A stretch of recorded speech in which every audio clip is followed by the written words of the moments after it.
I bought and tested 8 of Amazon's most overlooked Jeep products so that you don't have to. In these boxes are some of the most overlooked Jeep parts, tools, accessories, and gear that I could find on Amazon. And we're jumping right into it with our first product. I was tired of smashing my stock taillights from the JK on trees and rocks and all types of things since they're big and bulky, so I went ahead and picked up some flush mount JK taillights. They're plug and play, they take 2 screws to attach, you don't have to drill, you don't have to cut, you don't have to do anything like that, and they sit so much tighter up against the body that it's pretty much impossible to hit them on anything. And the best part is they're only $70, which is super cheap compared to a bunch of the other options out there. I will have every product that we go over in today's video linked down below in the description in case you guys want to pick up one for yourself. Next up is one of our smallest boxes, but don't let its size fool you. This is one of my favorite accessories. So this is a game changer if you go off-road. It's automatic tire deflators. The times of finding a rusty bolt to let the air out of your tires or picking a rock up off the ground are gone. These things are easy. You simply go ahead and open the package. You're met with one of the tire deflators, and as you can see, they have numbers on them. That's the PSI. You set it to what you want. You screw it on your valve stem.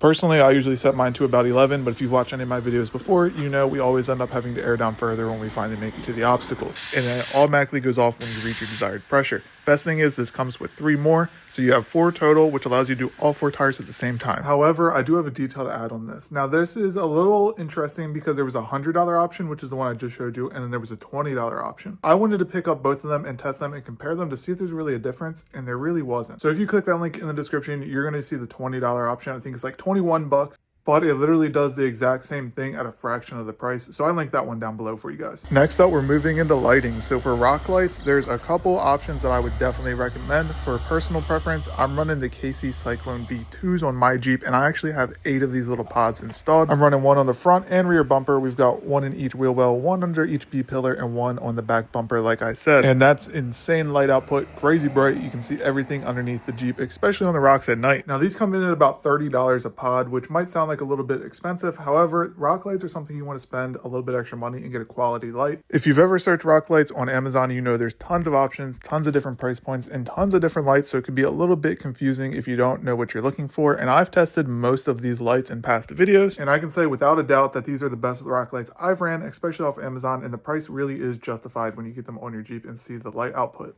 A lot of those cheaper lights don't last. They let water in, they stop working, the LEDs burn out. You have some kind of issue along the way. They really last on average a couple months. If that, it depends on how much you go off-roading. Now, if you got lights, you need switches to control them, and that's where this 8-gang switch panel comes in. This has 8 different options, a fuse box. You come with this sheet of stickers that has all the labels for anything from fans to light bars to rock lights, all types of things.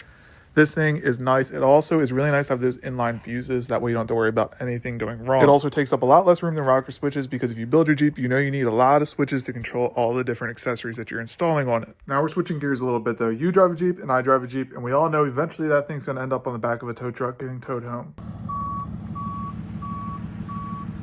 And once it gets there, you're left with a couple things to figure out what's wrong with it and what you want to do to fix it. The next 2 products I'm going to show you help with that issue. One is very cheap, budget friendly, and good to travel with, and the other one's a little bit more expensive, but it has a lot more features. So we're starting with the cheap one. This is a Bluetooth OBD2 connector that connects it to your phone. All you do is plug it into your OBD2 port, and then it allows you to connect it to your phone, and then you're going to want the JScan app. You will need to buy a license to use this. It's about $20, so all in, you're like 30 or 40 bucks, but this thing has some crazy features. Some of my favorites are that you can read all of your check engine lights. This has saved me countless times. You have a advanced option here where you can watch real-time live data. I like using this if I have a misfire. We can track what cylinder it's in and how many times it's doing it. Then you also have trail view where you can view the live data. This is really nice for watching temperatures or controlling things like the fans or your lockers directly from your phone. It makes it a lot easier if you don't have switches for those things that are very accessible. You can do all that straight from your phone. Another really cool thing is all of these modules you can go into. So you can basically view and change anything. One of the most useful ones, especially if you're building, lifting your Jeep and putting bigger tires on it, is that you can actually go in here and change the gear ratio. That way the speedometer is accurate. You can also change tire size. It's really nice to go in and basically update all that information. Let the Jeep know what setup it's got on it. It makes everything run a lot better and be more accurate. And then that's great for on the go. You can obviously see things when you're on the trails, trail view, all those type of things. That thing saved me so many times just checking check engine lights at shops, being able to get a part real quickly and head back to the trails. Next up is a bit of a more expensive option. I use a Topdon scanner at home when I'm working on my Jeep.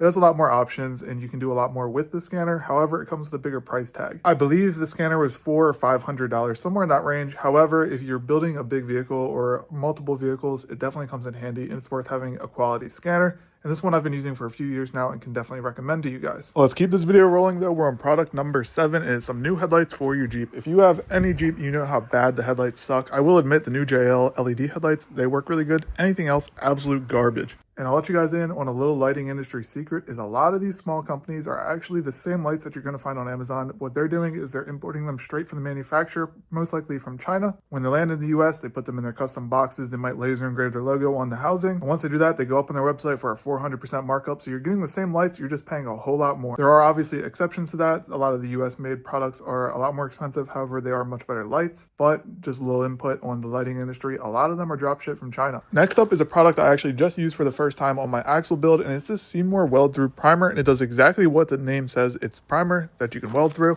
I sprayed this whole housing in it and then welded right on top of it, and we installed the truss, the gussets, all that kind of stuff, and it worked amazingly. This is definitely a product that if you're one of those fabrication type of people or you build a lot of your own parts, this is something you want to have in your garage. Now that was our 8th product. However, if you made it this far in the video, I do have some bonus items for you guys that didn't quite make the cut, but there's some really cool products that I want to show you. And the first one on the list is these knob sight pods. So they have a lot of different options. These are some really unique looking pods. They come with multiple covers. This one's the black one. However, the light itself is really clean, super bright output, and the outside ring is actually a halo that can do amber or white light. Like I said, they come with the black cover, and then they also come with an amber cover as well. Now, I'm not very big on lighting on my Jeeps. I have the bare minimum, but I like these lights actually so much on this Jeep that we actually picked up another set for the bumper and then a set for the Wrangler as well. So we're going to have knob sight lights on all of my Jeeps. Next product might come as a surprise, but it's one of these cheap, really tiny air pumps from Amazon. These things have saved me in a pinch so many times. Now that air pump is not going to be used pretty much ever unless we get a flat on the road or we need to add some air to a tire